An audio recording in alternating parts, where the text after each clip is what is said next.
They say a woman can sense when something is wrong, and I felt it long before I had proof. I've been married for 7 years. 7 years of what I thought was love, partnership, and loyalty. My husband, Daniel, wasn't perfect, but he was mine. At least, that's what I believed. It started small. Late-night phone calls he dismissed as work emergencies. Business trips that didn't add up. I tried to trust him, I really did. But one night, when his phone buzzed on the nightstand, I glanced at the screen. The message wasn't from his boss.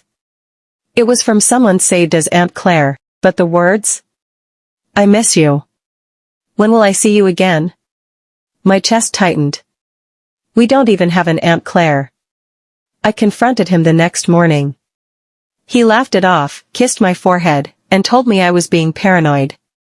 He said, "You know you're the only woman for me." And I wanted to believe him. God, I wanted to. But that little voice inside me, the one we women try to silence, kept whispering, "He's lying." So I started watching more closely. And what I discovered was worse than I ever imagined. The more I tried to ignore the signs, the more they screamed at me.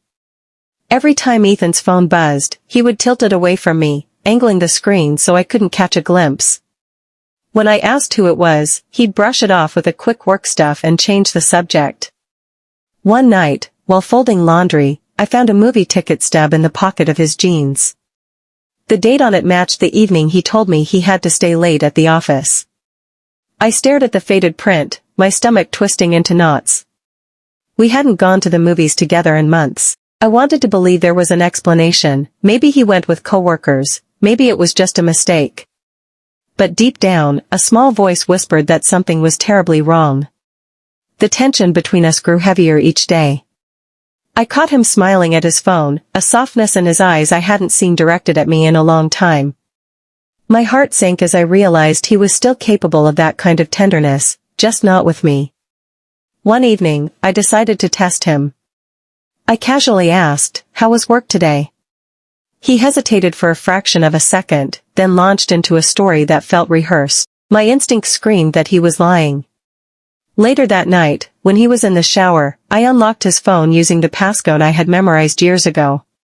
My hands trembled as I scrolled through his messages.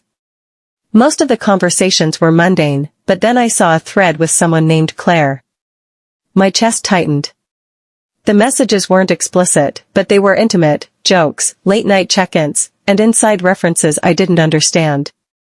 I quickly locked the phone and placed it back before he stepped out. My reflection in the bathroom mirror looked foreign to me, tired, suspicious, and broken. The next morning, I told myself I would confront him, but when I looked at him sipping his coffee, looking so normal, so familiar, the words got stuck in my throat. Instead, I carried the secret inside me, letting it fester. But fate has a cruel way of forcing the truth into the open. A week later, while shopping downtown, I saw him across the street. He wasn't alone. He was with a woman, laughing, his hand brushing hers in a way that made my heart shatter. It wasn't just anyone.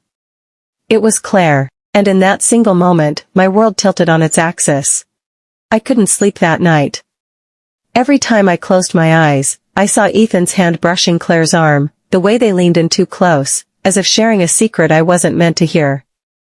My stomach twisted with a mix of anger and fear. Part of me wanted to storm into the cafe, demand answers, scream in front of everyone.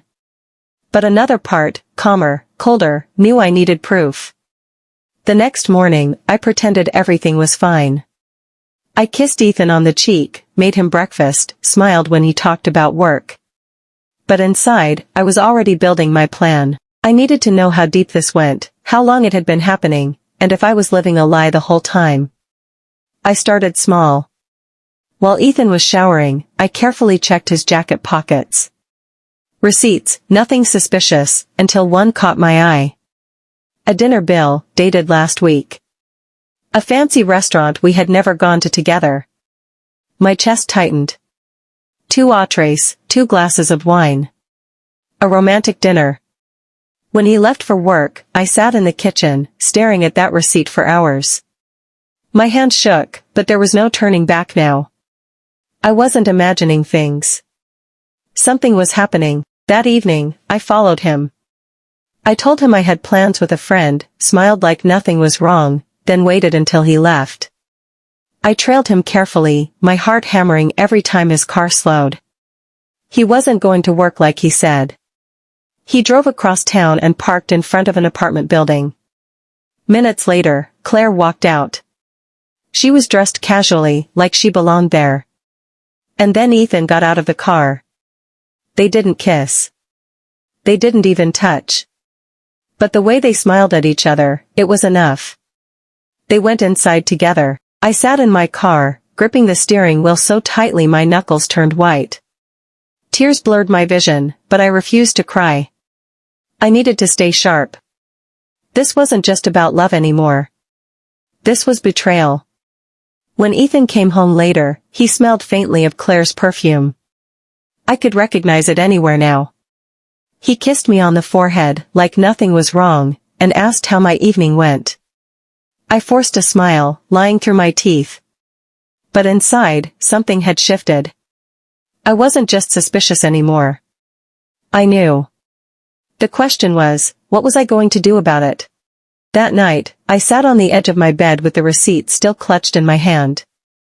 My chest ached with every breath, like my heart had swollen too large to fit inside my body. I thought about confronting Ethan right then and there, but fear kept my lips sealed. Fear of hearing him confirm what my gut already knew. The next morning, he acted like nothing had happened. He kissed my cheek before leaving for work, his cologne lingering in the air like poison. I watched him from the window, my hands trembling as he drove away. Something inside me snapped. I couldn't keep pretending. I followed him. My car stayed several lengths behind his, every nerve in my body wired. He turned onto the highway, then off again toward a part of town we never visited. My pulse quickened as he pulled into a small, nondescript apartment complex. I parked down the street, my heart pounding so loudly I was certain someone could hear it. Ethan walked quickly, almost like he didn't want to be seen. Then she appeared, Claire. Her hair shimmered in the sunlight as she stepped out of the building, her smile wide and warm. My husband's face lit up in a way I hadn't seen in years. He leaned in, brushed her cheek with his lips, and she laughed like it was the most natural thing in the world. I couldn't breathe. My vision blurred as I gripped the steering wheel. Every cell in my body screamed at me to storm over there, to demand answers, to claw the truth out of him. But I froze. I sat there, suffocating in silence, as he disappeared inside with her. When I finally forced myself to leave, my mind was spinning so fast it made me dizzy. I drove aimlessly, the city streets twisting around me like a maze I couldn't escape. Every memory of our marriage, our wedding day, the nights we stayed up dreaming about the future, the promises whispered in the dark, flooded back. Were they all lies? That evening, when Ethan returned home, I studied his face as he dropped his keys on the counter. He smiled at me, casual and unbothered, as though he hadn't just spent the afternoon wrapped up in another woman's arms. Rage boiled inside me, but I swallowed it down, my lips curling into a fake smile. Long day? I asked, my voice steady, almost too steady. Yeah, he replied, loosening his tie. Work's been exhausting lately. The lie rolled off his tongue so effortlessly, it terrified me. How long had he been practicing this? How many times had he stood in this very kitchen, looking me in the eye, while secretly belonging to someone else? I couldn't sleep that night. Every creak of the house, every tick of the clock felt like a hammer driving into my skull. My heart wanted to scream, to demand the truth, but my mind whispered, not yet. Wait. Watch.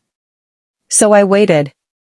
But deep inside, I knew, this wasn't the end. It was only the beginning of a storm I could no longer avoid. I don't remember how I drove home that night. The city lights blurred into streaks, my hands gripped the steering wheel so tightly that my knuckles turned white. All I could see was Ethan's hand resting on Claire's back, his face soft in a way I hadn't seen directed at me in months. That single image replayed in my mind over and over, stabbing me like a knife. The house was dark when I entered. His jacket wasn't on the hanger. He was still with her. I sat on the couch, staring at the door, waiting. Hours passed. My phone buzzed twice, then 3 times. Ethan's messages: working late, don't wait up. Lies. Simple, careless lies. When the key finally turned in the lock, I forced myself to stay calm. He stepped in, looking exhausted but surprised to see me awake. "Hey, you're still up?" he asked, dropping his bag on the chair. I studied him in silence for a moment. "How was work?" He hesitated, just for a fraction of a second, but I caught it. "Busy. You know how it is." That was it. The dam inside me broke. "Stop," I whispered, my voice trembling. "Don't you dare stand there and lie to me." "I know, Ethan. I know about Claire." His face drained of color. For the first time, he didn't have an immediate answer. He opened his mouth, closed it, then sighed, running a hand through his hair. "It's not what you think," he muttered, but his eyes gave him away. I laughed, bitter and sharp. "Not what I think. I saw you. I saw the way you touched her, the way you looked at her. Do you even realize how long I've been watching this happen? Wondering what was wrong with me? Blaming myself my voice cracked. While you built another life behind my back." The silence that followed was unbearable. Finally, he whispered, "I didn't mean for it to happen." Tears blurred my vision, but I refused to let him see me crumble. "You didn't mean for it to happen? You chose this. Every message. Every dinner. Every lie. You chose her." Ethan stepped closer, desperate. "Please, let's talk about this. We can fix it." I shook my head, stepping back. "No. You don't get to break me and then ask me to help you pick up the pieces. I deserve more than being someone's second option." For a moment, neither of us moved. Then I turned away, walking upstairs. With every step, I felt the weight lifting, replaced by something fiercer: strength. That night, while Ethan slept in the guest room, I packed a small bag.